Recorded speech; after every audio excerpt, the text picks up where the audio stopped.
Sometimes I think we look a little too hard to find the best investment strategies around.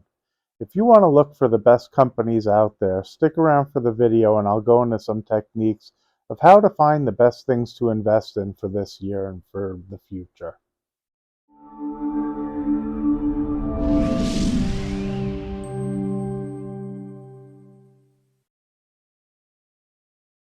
Well, good morning, everyone. My name is Adam Kahn. I'm the Rational Investor. Today is Sunday, January 21st. I hope you're all doing well. A little bit rainy here in Las Vegas, but to be honest, it's kind of a nice day, so it doesn't bother me. It's not as cold as it has been. Before I forget and before I get into the video on how to find some of the best investments for the year, do me a favor if you haven't already, hit the subscribe button, smash the like button, maybe make some comments, tell me what you guys think. To be honest, that really helps YouTube's algorithm. I appreciate the support. I'm so excited. We're over 3,000 subscribers at this point, which I'm super stoked about. It's so cool. Thank you guys so much. So let's talk about how to find the best performing stocks. Generally what I'll go and do is I'll just do a simple Google search for the top performing 100 S&P stocks. Now, I want to find basic companies that I'm comfortable with, that have performed well, that I think will continue to perform. And if I do this search, sometimes I think things are right in front of our face and we search a little too hard. We look for the next best thing, or we invest in these things that maybe they succeed, maybe they don't. And what I find is even when they do, maybe you're sitting in that stock for 5, 10, 20 years before it actually performs. And do you stick with it when that's the case? As opposed to going with the ones that are already performing, Google, Amazon, Microsoft, Nvidia, like the Magnificent Seven. They talk about them almost every day, and they continue to perform time and time again. And if you want to expand from those stocks, the list of top 100 is going to give you a big group of stocks to choose from that are all going to be excellent companies. Now, keep in mind, this is not financial advice. You guys need to do your own research and not follow my instructions on what to invest in. I'm just sharing what works for me, and that's what's worked for me over the years. What I've noticed is a majority of my investments is in about 6 or 7 core holdings. Now, I have a plethora of things, fancy word, a bunch of things surrounding it that I have a smaller investment in. But what I try to do is I try to kind of, as I joke, and what's Ron Pope of the set it and forget it. I try to buy what I think are great companies and just leave it alone from there and not do too much. Meta's my largest holding. The reason for that is I bought a reasonable amount of it back a year and a half ago when the stock fell to under $100 a share. Well, it's now at 380 as of, where it closed this weekend or on Friday. And I don't plan to make any changes. I don't readjust the portfolio. I still have all the beliefs in Meta that I had when I bought it, which is that it's a great company that's growing at 15 or 20%, growth rate year over year. So why would I want to get out of that stock just because it's performed well? Now, hopefully it doesn't get to the point that it makes me nervous and maybe hopefully it does get to the point that I have such a big position that I'm too worried about the ups and downs. But I really just put it in the safe deposit box in hopes that I wake up in a few years and I'm shocked at how well it's done. I feel the same way about Google and Amazon and Microsoft, which I actually don't have in my portfolio, but I think it's a phenomenal company and one of those that could be a core holding. And searching for that next big thing, well, sure, you might hit a home run. Year in and year out, the great companies are going to continue to perform. Now, I know some of you have seen my other videos and know that I invest in a whole bunch of different things, but for the most part, I try not to look too far and I try not to think too much. I really stick with what I think is the best of the best. And you guys can have your own picks of what's the best of the best. And if I pick Google, Amazon, Facebook, Microsoft, Nvidia, maybe AMD, which I don't have. And again, I don't have Microsoft, and I actually don't have Nvidia. I have Exxon and Intuitive Surgical and Starbucks mixed into those. And maybe I need to reevaluate and look at some of them. But I just think if you stick with the best of the best, they will continue to outperform year after year. And you wait, and if something changes in that company where it becomes something different than you originally invested in, well, maybe you make a change then. But what's going to change about Amazon in the next 3 to 5 years that would make me want to not own it? I mean, they're a monster in their space. I use them for all sorts of things.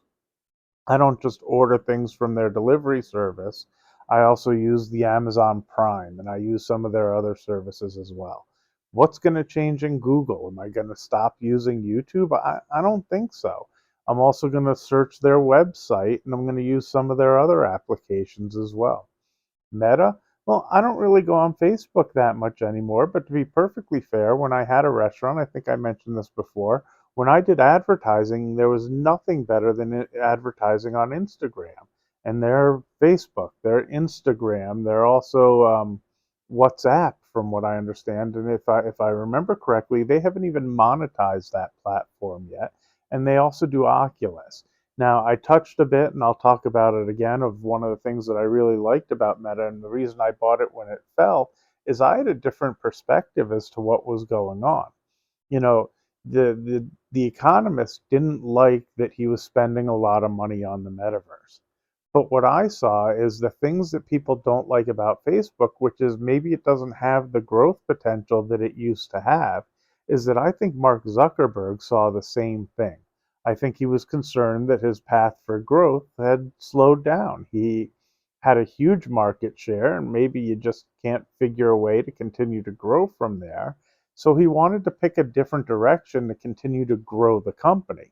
I think that's really cool. It's a guy who's pushing and pushing and pushing, even though he's already established himself and doesn't have to. He could have just turned it into a cash cow that just continued to create revenue. But I think his goal is to become bigger and bigger and bigger, which tells me he's still pushing to grow the company. I fantasize about what I see the metaverse being, and I think maybe he does too. And I understood he took a big risk, but I think that risk is what can continue to grow that company the way it's going to grow. And maybe it has some big ups and downs because he takes risks from time to time, but he's also not just sitting back and accepting that they make money and just moving along like that. And as much as I love dividends, because I really do, I try to be a little bit more careful about not getting sucked into just dividend stocks because I like those payments. I do. I love payments. One of the stocks I talk about is Nextera Energy Partners, but I also see it as a potentially good opportunity. Maybe I'm wrong. Again, you need to do your own research. I say it all the time because maybe there's something going on with the company that's going to cause it to have real problems. As mentioned, that seaport out in New York, they downgraded it, so they see something that's not great. But there are times that I see good opportunity in companies as well. But for the most part, I just want to be in what I think of the best is. I think Starbucks is one of them too. I don't know if you guys agree, but I don't own it for the dividend. I'm not concerned about the dividend payment in Starbucks. What I hope is they continue to open up new shops and continue to grow and find paths to increase revenue. In their last quarter's earnings, they showed that they crushed it. I'm a little surprised that the stock's been struggling. And what they showed is even in a downturn, even in slowdown, they were able to raise prices, and people are still willing to pay those prices so that their margins increase.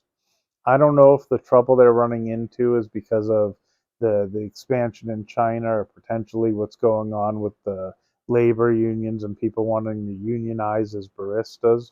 But but for whatever reason, the stock's been a little bit stagnant. I just hope in time it catches itself and we see some growth in it.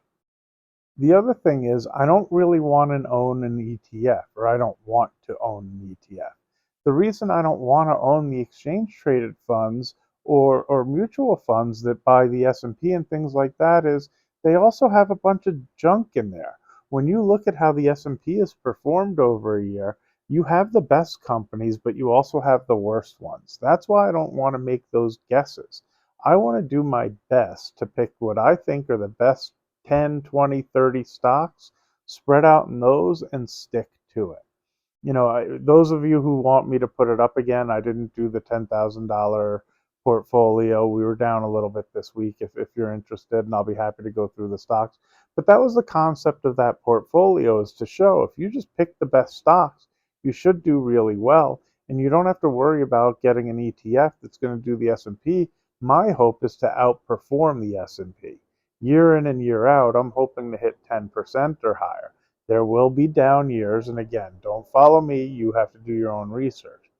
But think about a dividend stock that pays, 4 or 5%, and then look at Google and where it's trading. Do you think by the end of the year that you'll do better getting your dividend stock, or do you think Google has a better chance of being up 10%? I bought it around 140. My thought process is all I really need Google to do is be above 154 by the end of December this year.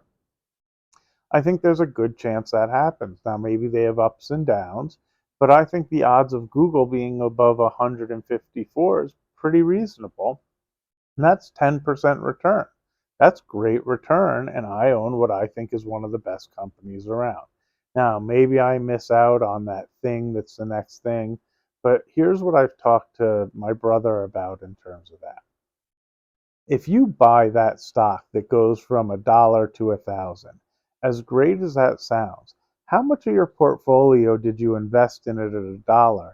And were you really able to hold it all the way from $1 to 1,000 as it made that move? Because unless it's a company like Google or Amazon or the ones I've mentioned that you really believe in those companies, when it goes from 1 to 20, are you still sticking with it? And when it's at 100, are you still sticking with it? You have to really believe in the things you invest in order to keep it that whole way. So if you're investing a really small amount of your portfolio, hoping that you're going to own that next thing that becomes a huge success, be honest with yourself about your ability to hold it if it really does happen. That's why I try to stick to the tried and true best of the best. Anyway, hope your Sunday is going well. Whoops. Again, don't forget, thumbs up, like, subscribe, make your comments, and let me know what you think. What are the companies you think are the best? I know I repeat some of the same ones, but let me know your thoughts on what the best companies out there are. Don't worry so much about price. Price will work itself out in time. Um, have a great day, and I'll talk to you tomorrow or the next day.